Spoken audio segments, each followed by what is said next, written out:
just noticed something very cool, and it's taken a long time to do this. Look what's just happened. We've hit 1,000 miles! Yeah!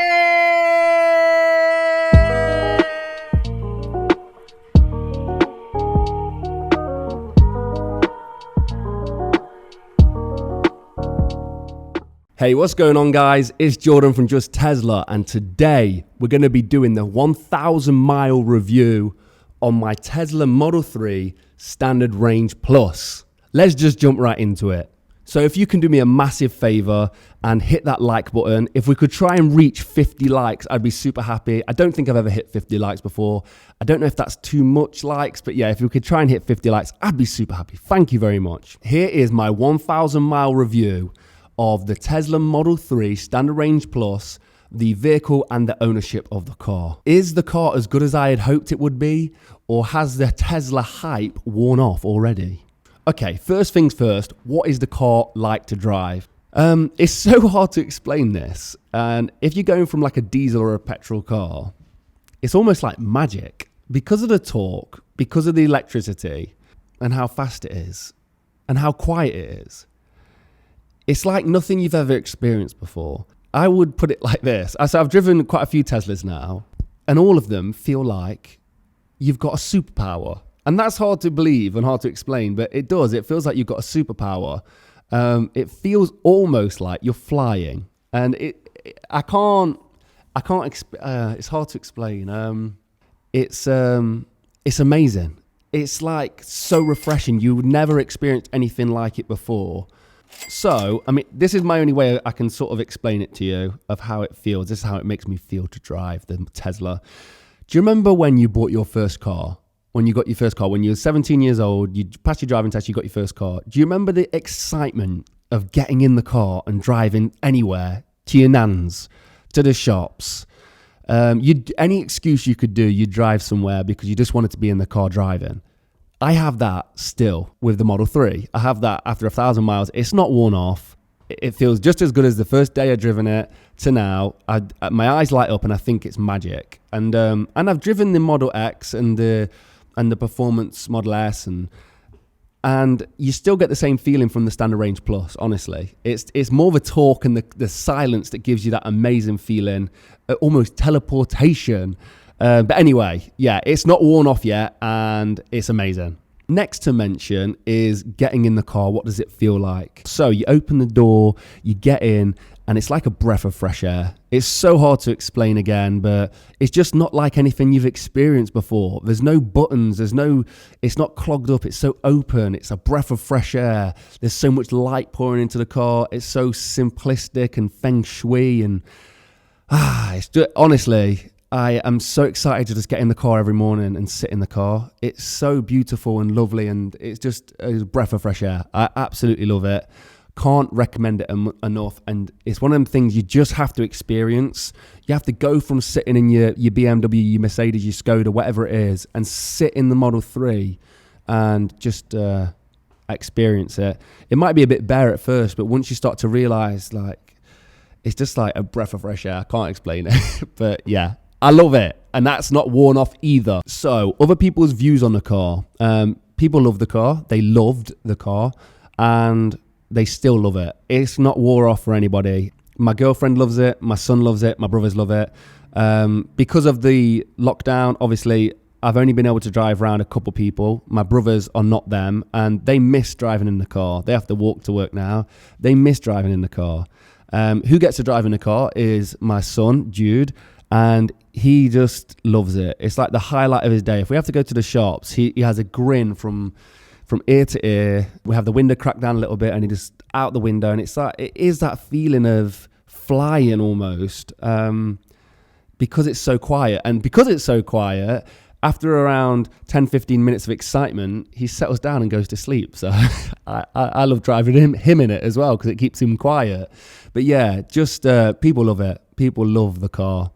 moving on to the general public. One thing I think some people think about with the Tesla, the brand Tesla, is will I get a lot of attention? Will I get a lot of people looking at the car? And if it's something you're not looking for, unfortunately, yes, you will. The Model 3, I am surprised by how much attention it gets now. So many people are starting to recognize it even more. So many people are walking past the car whilst it's parked out here, and they'll look through the window and like, oh, look, this is the screen. And they'll explain to the friends, look, it's got a screen, it's electric, there's no engine in the front, it's super fast. So many people are starting to get to know it. So many people point as you're driving past. So many people will wave to you. People take photographs of the car as you're driving past. It gets a lot of attention, and that seems to have got more and more. And I think it's probably only going to get more and more as well. So I've said this before with the Model X. If you're after attention, get one.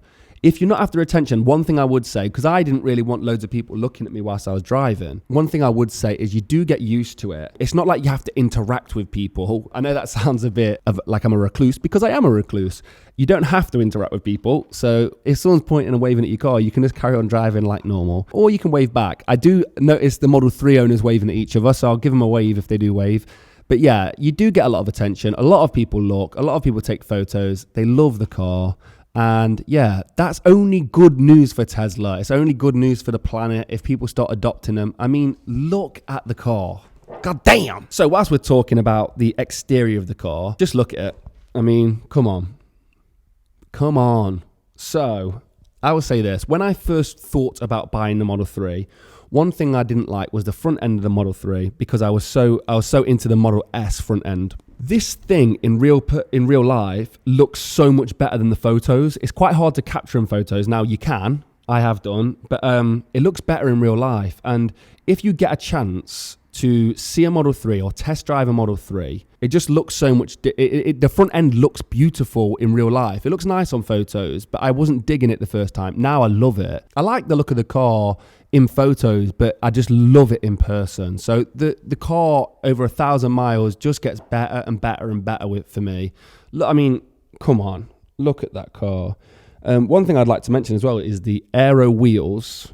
They look fantastic too. I actually have the kit to pop them off, but I've just not done it yet because I think I prefer the aero wheels. It's so dialed in. It's so beautiful. I absolutely love it.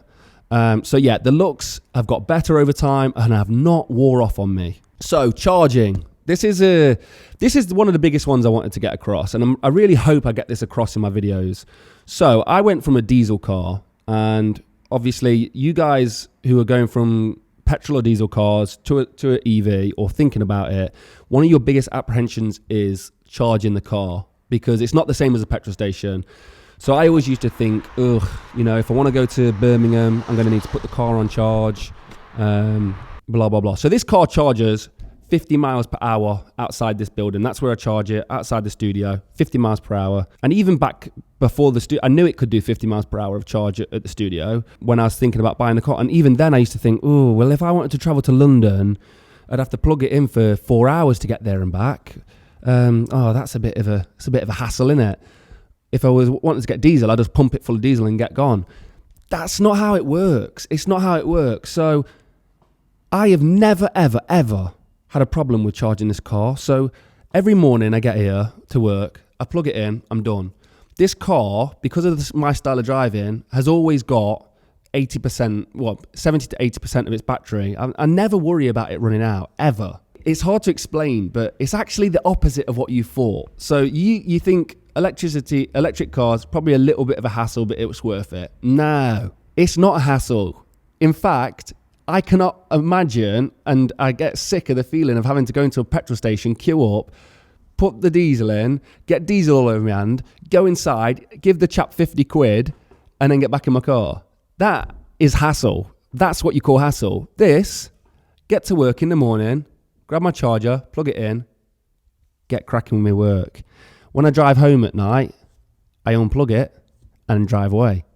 And it's so much less hassle. And also, think about the time spent. It takes me about 3 seconds to plug it in, 3 seconds to plug it out. So people talk about how quick charging is versus filling up at a petrol station. And obviously, I know that if you were doing a long journey, if you're doing a road trip, it's a different story. But not many of us do road trips every single day. And I haven't done one yet. I've done Birmingham, I've done Manchester a few times, but 250 miles on the battery, no problem, there and back. I've never had an issue, ever. And I've only been down to about 40% once, and that was because I decided not to charge it for a few days just to see what it was like. So you don't have problems with the battery. You don't need to worry about range. So you don't need to worry about charging. It's so much easier. It's opposite what you think. It's so much easier. And I really want to try and convey that in these videos, that owning an EV is actually easier. And that's not a bias. Like, it's easier. I'm going to do some long road trips, so I'll give you a review on that. But yeah, there you go. Whilst we're on this, battery and range of the Model 3, standard range plus. So they say you get 250 miles out of this at a full charge. I only charge to 80%, but with those 80%, I'll get around 210 miles, I think I get. That's more than enough. So many of us only drive around our city. Maybe we'll drive to the neighbouring city and back. And in the UK, a 250 mile range car, you're not going to have any problems. 95% of the journeys, you're going to be fine. And I mean, I've used a supercharger once just because I thought I would. I used the supercharger a lot when I had the X and the S because it was free. In this car, I've never needed to. I've never needed to charge it up at a destination. 250 miles is a lot of miles. You don't need to charge it up. So there you go. If you are doing a long journeys constantly, then I would say get the long range or the performance. But the long range one, 350 miles, I think it is, or 340. For me, that would just be added peace of mind, which I don't think I need. And so this is going to be my daily driver. This is going to be for driving around the city or Birmingham or Manchester and back, or maybe London and back. But I am getting a Cybertruck for doing Europe trips, driving to Paris and driving to Berlin and stuff like that. We're going to take this one to Berlin, to the Gigafactory, to have a look at the Gigafactory, the new one. But, for 99% of my driving, that is perfect. And even I've not explored the 1% yet. I've not explored it. So it might be fine for that as well. But I'm just saying, like, I can confirm that 99.9%, 100% of my driving so far, I've had no issues. And I didn't even go below 50% battery. So there you go. It's a myth, guys. It's an absolute myth about the battery. 250 miles is a hell of a lot of range. And you do get the range it states. And that's that. I'm not going to go into that, but you do get the range it states. Okay, so let's jump on the inside and talk about tech. The first thing about the tech is probably one of my favorite things. I'm not going to mention two of them, is Netflix and Cuphead. There's loads more games, there's loads more entertainment, but Netflix and Cuphead, game changing for me. I use them a lot. The quality of the screen is unbelievable. The sound quality is unbelievable. And it really does give you an immersive experience that is worth watching. It's not a gimmick. You actually watch it. So when I'm stuck in a car park or waiting for someone to come out of the shops, no names, I put Netflix on and I enjoy it. In fact, in this lockdown, I've snuck out the house a couple of times, sat in the car and watched a few Netflix. And it's just as good as sitting in my living room. You put the heated seats on, it's even better sometimes. So yeah, for the shorter stays, for the shorter journeys, the shorter shopping trips, I'll pop Cuphead on. Play a few games on that. I'm still only at like 16 to 20%, but yeah. Can't explain how good that is. You just have to experience it. It's not the same as watching it on your phone or your laptop. The screen's so bright, it's so clear, the internet, the connection's so good, the sound quality is so amazing. It's not the same as watching it on your phone or your laptop. It's completely different. You've got to experience it. Game changer for me. Whilst we're talking about tech, I'll briefly mention Autopilot. I've been quite a big critic of Autopilot, and that is not because the technology isn't great. It's because of the regulations. You have to have your hands on the wheel. Someone did comment about having your hands on the wheel. At least we are training the cars to be as safe as possible, and I agree with that point. But for me, keeping your hands on the wheel kind of makes it a little bit pointless. But I would say this, with the new updates, I've been using Autopilot a lot. Even on these roads behind us, I will use Autopilot. For those kinds of roads, just normal roads, the system is getting better. And I think over time you get more used to the Autopilot system. I have this standard Autopilot that comes free with the system. It's worth it. Where it comes into play is on those long roads, those long journeys to Birmingham, to London, to Manchester, down the A1, down the M1. that is when it is amazing. And I can't say how good it is. You have to experience it again. Imagine you turn up, it's like you concentrated, I would say, 75% less on driving, because all you're doing is making sure the car is safe. You're not having to make the decisions that you normally would to slow down, to speed up, to avoid crashing into the back of a car. So you arrive at your journey fresh, and that's a really nice feeling. It really makes a difference. So I'm a massive, massive fan of Autopilot. So is Autopilot good, or is it worth it? Or is it something that I found beneficial over these 1,000 miles? Yes. Anytime I do a long journey, Autopilot is amazing, and I'm using it more frequently. So it's just becoming more and more and more. I think it's amazing. So just on the technology side of things, I just want to talk quickly about ease of use. So here, I just want to do a little thing, right? So this is the key card to the car. I don't know if you can see that because of how dark it is in here, but this is the key card to the car. You use this card, you tap the pillar, and it unlocks the car. You put it down on near the center console, and you can drive the car. And people look at that and they're like, "Whoa, that's so technology. That's so cool. That's so high tech." And yeah. People are baffled by it. They think it's unbelievable. But I don't use this. I do. Well, obviously I do every so often, but this is not my go-to. This is my go-to. This is my phone. And it works so seamlessly with the phone as a key. You don't need the key card, but it works so seamlessly with the phone as a key. People don't realize that you're using your phone as a key. They don't realize you haven't got keys. They think this is good. They think this is amazing. What they don't realize is this will make your life so much easier. You don't think about getting in a car. You have your phone in your pocket. You walk up to the car. You you don't even unlock the car. You just open the car and you just put it into drive and you drive away. Because it's so smooth and so seamless, people don't even notice it. So they don't go, "Hey, how did you just start that car? How did you unlock the car?" They probably think you just left the car unlocked. They probably didn't see, they thought you put the key in or something. They didn't realize. So the ease of use with this is amazing. But when it's so seamless like this, it's unbelievable. It is a game changer. I've had to unlock my old car a few times just to get it running again because it's sitting at the moment. And it's horrible. It's not horrible, but it's not the same. It's like getting into an old-fashioned tank or something. I don't know. It's hard to explain. Like, that's just miles and miles and miles and thousands of miles above, and worlds different. And yeah, so that's how good it is, the ease of use.